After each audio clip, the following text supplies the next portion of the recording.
Nagsalita na din po ang Pangulong Bongbong Marcos. No? Merong mga matatanggal, mga kababayan.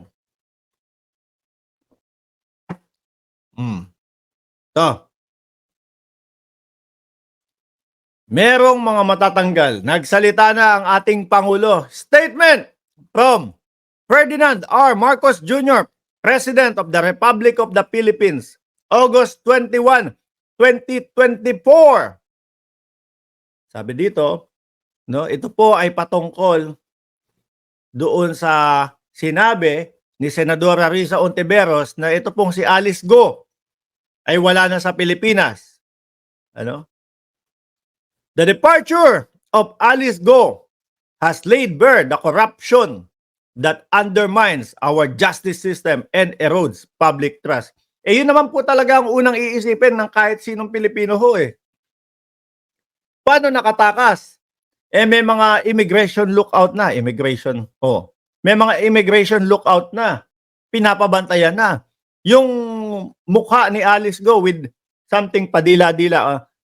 Sa farm po ako nag-aral. Ganun. Kalat na ho. Tatawanan niyo ako, may dila-dila Kalat na ho sa sambayan ng Pilipino. Sa lahat ho ng Pilipino, alam na nila yung pagmumukha ni Alice Go. Ano? Simula bata ho, makakakita ka sa kalsada. No? Lumaki ako sa farm. Wala. Sabi nga di ba? Wala na yatang Pilipino ang hindi makakakilala kay Alice Go. Pero ang nangyari, nakalabas pa din ho ng bansa. Di ho ba? So ano iisipin mo dyan? May nalagyan, may nilagyan, may tumanggap, may nagbigay. Ganun lang po yan eh. No? Para makalabas ng bansa yan. So, sabi ng Pangulo, yung corruption talagang patuloy. Let me be clear. Ayan with all caps lock, mga kababayan. With all capital letters. Let me be clear. Heads will roll. May mga matatanggal, may mga masisisante, may mga masisibak. No? At siguro, hindi lang ho yan ang ibig sabihin ng Pangulo. Malamang sa alamang ho, mga kababayan. Kaduktong na din ho niyan. May mananagot, may makukulong, posible ho. No?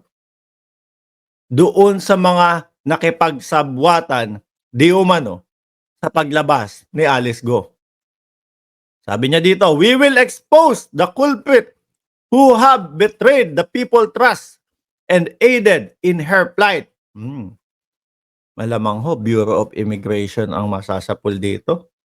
Mga bossing. No? Malamang ho, Bureau of Immigration ang masasapul dito.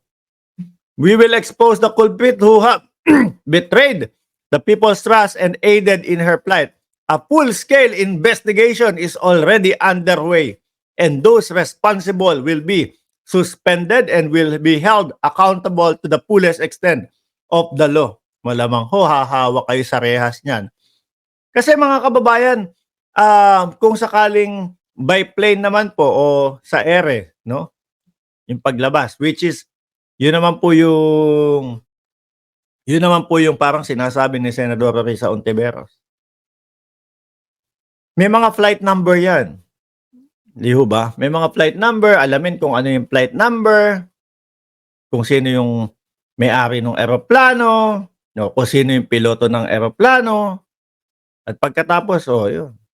Yari na. Dire-diretso na ho sa investigasyon. Huling parte po ng statement ng Pangulo. There is no room in this government for anyone who places personal interest above serving the Filipino people with honor, integrity, and justice. President Ferdinand R. Marcos Jr., Presidente ng Republika ng Pilipinas. Grabe. Biruin mo yun, ano? Kasi ho, mga bossing, hindi na ho natin iisipin na ako makakalabas pa to, na ako makakatakas pa ito. Dahil nga po talaga yung immigration, nakatingin na sa kanila, naka-lookout na lagi, Tapos po ang mamamayang Pilipino, alam na kahit saan pumunta. Meron pa ako isang narinig na balita, no? Yun kumbaga parang ano, nagpanotaryo si Go. Mamaya ho i-aano natin 'yan. Mamaya ho 'yan, i-ba-vlog ho natin, ila-live po natin, bukas ng umaga. Sabi ni Jericel Puno, kakamping ako pero inis ako sa mga DDS na 'yan. Madami hong magnanagot dito, mga kababayan. Biruin niyo po 'yun. Hindi kayo nahiya sa mamamayang Pilipino kung sino man, no, yung mga tumulong dito kay Alice Go at mga tumutulong kay Kibuloy. Ba't siningit si Kibuloy? Wanted din niyang hinayupak na yan, no? Panay ho yung mga KOJC ang pinapaharap niya, ayaw niyang lumabas. Di ho ba? Duwag, alaws yagbol siyang si Kibuloy. Kung sino man kayong mga tumutulong, no, na makapagtago itong mga taong ito, may kalalagyan din kayo sa gobyerno. Mahuhuli at mahuhuli din kayo. Hindi kayo nahihiya sa mamamayang Pilipino. Napapanood nyo naman doon sa Senado kung yung mga hearing na kung paano ginagawa tayong GAGO nitong sila Alice Guo, no, lumaki sa farm. Ako'y nag-aral, homeschool lang ako. Tapos mamukat-mukat mo yung mga katotohanan. Schoolmate pala ni Senator Win Gatchalian. Di ba? Sabi ni Reviton, isang kaibigan, isang pugante. yung libro ni BP. Rakiterang Pinay Vlog, dapat hindi kwago ang ginamit na hayop. Dapat pugo daw po.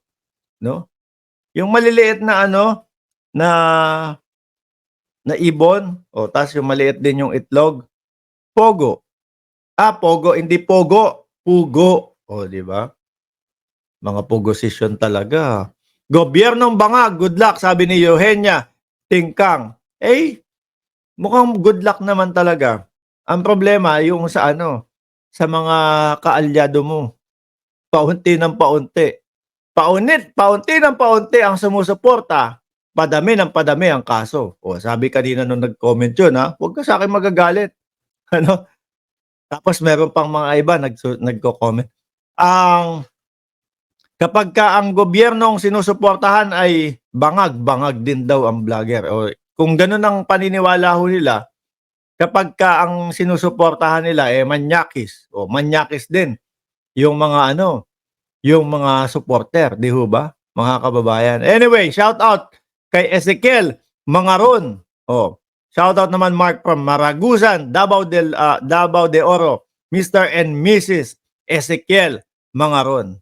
Mga kababayan, 50 minuto na din po tayong nagtatalakayan dito. 495 viewers. Huwag niyo pong kalimutan na mag-subscribe, mag-like, and mag-share dito sa ating live stream. Ako'y magpapaalam na po. Madami pang gagawin. Maraming salamat and God bless po sa ating lahat.